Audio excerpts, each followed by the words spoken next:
Olá, bom dia, boa tarde, boa noite, boa madrugada. Seja muito bem-vinda, muito bem-vindo.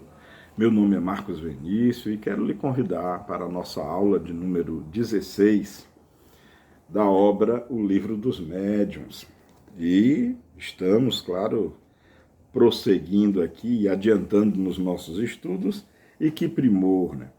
Que maravilha nós termos a oportunidade de entender passo a passo, desde os primórdios, o início, o fenômeno mediúnico, abordando, como nós já vimos desde o início, a questão da existência dos espíritos, a questão de como se deve estudar espiritismo, o perfil daqueles que buscam o espiritismo, claro, e coligado, obviamente, ao fenômeno mediúnico, ao fenômeno espiritual. E agora, no presente momento, né, desde a aula passada, começamos a estudar o que Allan Kardec chama de sistema. O que seriam esses sistemas? Seriam os modos em que os detratores e que os que não acreditam e que duvidam muito e que acham que o fenômeno mediúnico é um embuste, ou é uma enganação, ou uma ilusão. E Kardec está abordando esses sistemas de raciocínio. Começamos na aula passada, né, na aula 15, começamos com a questão do charlatanismo, né, que, claro, existe em todas as áreas da atividade humana, né, pessoas que enganam, pessoas que usam da boa fé e da crendice das pessoas para enganá-las. É óbvio que isso existe. E a questão da mediunidade, a questão de assuntos espíritas e de qualquer natureza não seria uma exceção. Mas isso não quer dizer que todos os fenômenos sejam provocados à guisa de charlatanismo. O próprio fato da existência do charlatanismo, quer dizer que você enganar, quer dizer que está em cima de algo que existe. Existe, mas a pessoa que não tem a propriedade quer enganar, quer mostrar-se que pode. É uma maneira interessante de reflexão também. Bom, mas vamos seguindo aqui para que você possa localizar-se, e é muito importante que durante essas aulas você recorra sim ao Livro dos Médiuns. É muito importante que você acompanhe essas aulas, se não no primeiro momento, mas em algum momento, se você estiver estudando, é interessante que você acompanhe com o livro, né, a leitura do livro, comparando com os meus comentários, e inclusive fique à vontade aí para tecer críticas, tecer comentários, fique à vontade, tá? O canal é de vocês, o Lar dos Humildes constrói esse canal para vocês. Bom, então nós estamos no Livro dos Médiuns, obviamente, primeira parte, capítulo 4, item 39, que nós vamos iniciar hoje, que se intitula O Sistema da Loucura. Vamos abordar agora aqueles que acham que esses fenômenos, né, mediúnicos é um caso de insanidade, é um caso de demência, digamos assim. Vamos ver o que Kardec escreve aqui. Sistema da loucura. Alguns, por condescendência, admitem afastar a suspeita de fraude e pretendem que aqueles que não fazem ingênuos são ingênuos eles mesmos, o que quer dizer que são imbecis. Quando os incrédulos nisso colocam menos formalidade, dizem muito simplesmente que se trata de loucura, atribuindo-se assim, sem cerimônia, o privilégio do bom senso. Esse é o grande argumento daqueles que não têm uma boa razão a opor. De resto, esse modo de ataque se tornou ridículo por ser banal e não merece que se perca tempo em refutá-lo. Os espíritas, aliás, pouco se importam com isso. Tomam bravamente seu partido e se consolam, pensando que têm por companheiros de infortúnio muitas pessoas cujo mérito não poderia ser contestado. É preciso, com efeito, convir que essa loucura, se loucura há, tem um caráter bem singular, que é o de atingir, de preferência, a classe esclarecida, entre a qual o Espiritismo conta até o presente, a imensa maioria dos seus adeptos. Se entre eles encontram-se algumas excentricidades, não provam mais contra a doutrina do que os loucos religiosos não provam contra a religião. Os melomaníacos contra a música, os maníacos matemáticos contra as matemáticas, todas as ideias encontram fanáticos exagerados, e seria preciso ser dotado de um juízo bem obtuso para confundir a exageração de uma coisa com a própria coisa. Remetemos para mais amplas explicações a respeito a nossa brochura O que é o Espiritismo e o Livro dos Espíritos, Introdução, item 15. Muito interessante, né? Muito interessante. Vamos fazer alguns comentários, né? Aqui Kardec lembra que alguns admitem que seja a questão de loucura, né? O que Kardec já admite aqui ser de pouco bom senso, até porque, remontando, Kardec tem uma hora aqui que você vai lembrar que ele faz até uma espécie de ensaio de sarcasmo quando ele diz assim, mais ou menos, né? Aliás, deixa eu procurar aqui, ó. Aqui quando ele fala que tá aqui, ó. Ele diz aqui, ó, é preciso com efeito convir que essa loucura, né, se é que há loucura, tem um caráter bem singular, que é o de atingir de preferência a classe esclarecida, entre a qual o Espiritismo o conta até o presente. A imensa maioria de seus adeptos, se entre eles encontram alguma excentricidade, não provam mais contra a doutrina. E aí ele continua, é só ouvir de novo o que eu tinha dito anteriormente. E é muito interessante porque quando se analisa um pouco dessa época e a época que logo se seguiu, né, meados, eu estou me referindo agora, meados do século XIX, né, de 1857 em seguida, de fato nós vemos grandes cientistas envolvidos nessas pesquisas, nesses estudos, nessas admirações, nesses acompanhamentos.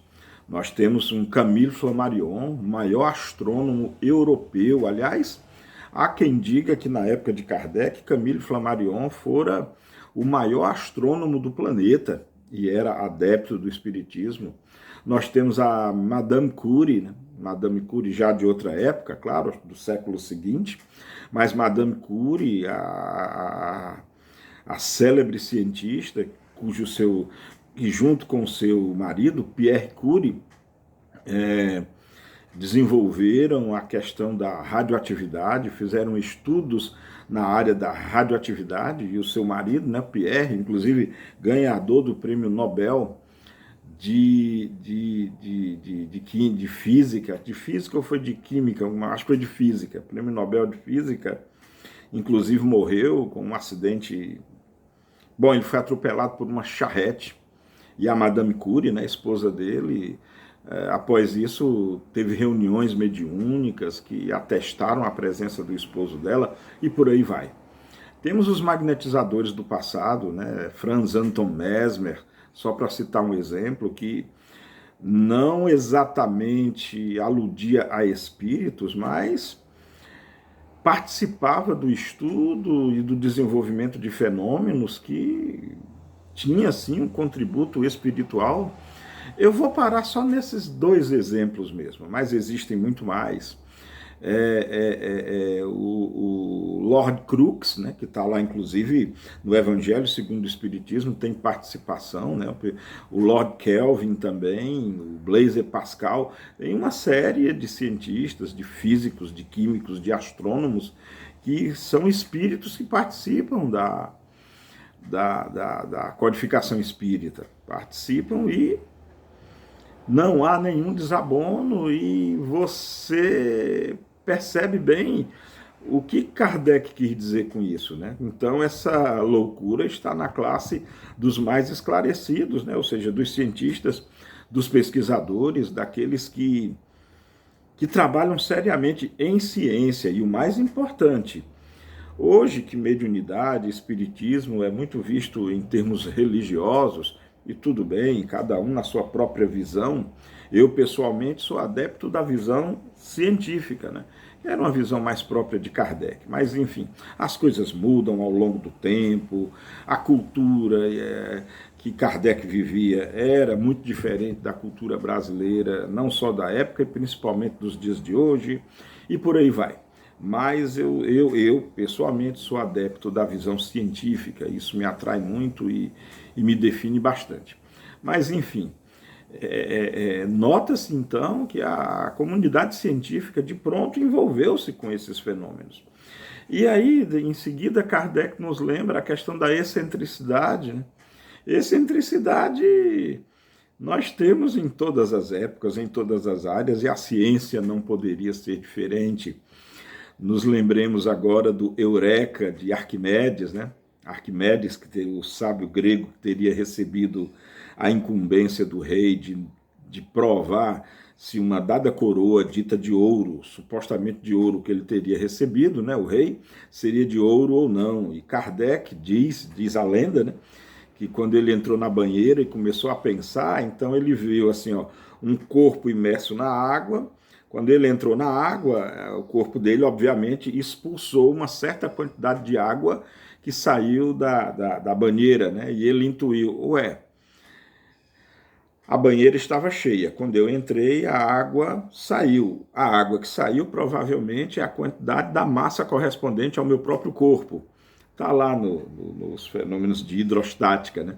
Diz a lenda que Arquimedes teria gritado Eureka, e tão alegre saiu correndo nu pelas ruas, dizendo Eureka, Eureka, eu descobri como provar para o rei se a coroa é ou não de ouro, de verdade.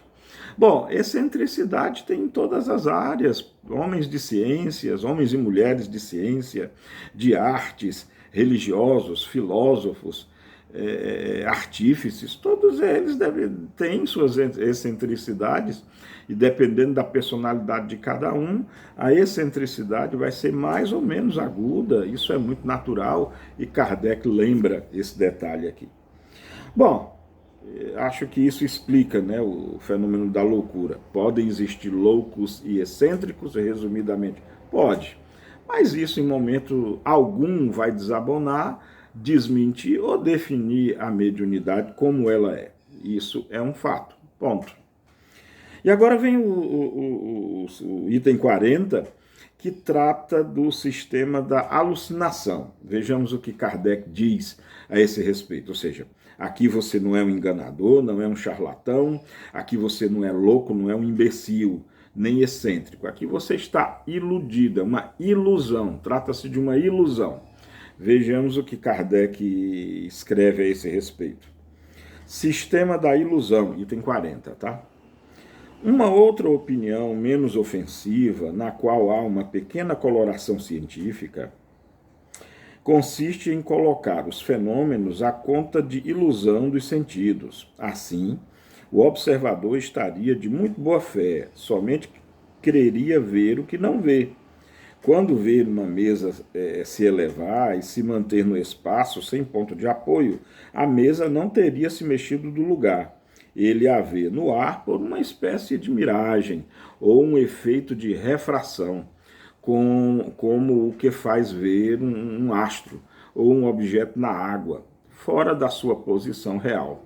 Isso seria possível a rigor, mas aqueles que tiveram testemunho desse fenômeno puderam constatar o isolamento passando sob a mesa suspensa, o que parece difícil se ela não estiver desprendida do solo. Por outro lado, ocorreu muitas vezes que a mesa se quebrou em caindo. Disse-á também que nisso não há senão um efeito de ótica.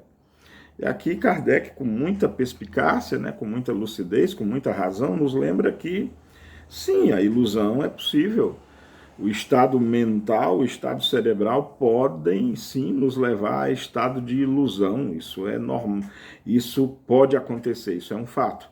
Mas Kardec lembra que se isso pode acontecer com algumas pessoas, outras que mais acuradamente ou tiveram o privilégio de ter o contato com a experiência aqui ele está falando no caso das levitações, né, provocadas pelos espíritos, as mesas ou cadeiras que elas ficavam levitando no ar a uma certa altura do chão.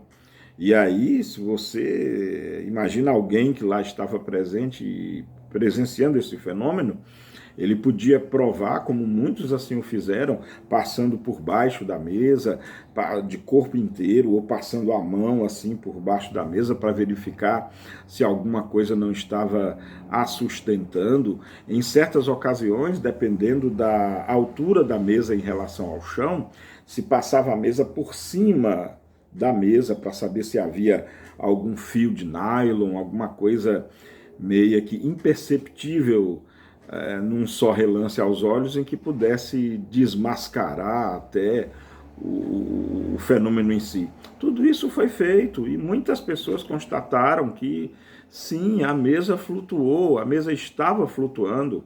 Outro detalhe que Kardec lembra, muitas vezes a mesa, às vezes era uma mesa pesada, era uma mesa de um material não tão rígido assim, e quando ela despencava, ela se espatifava no chão, quebrando, pondo assim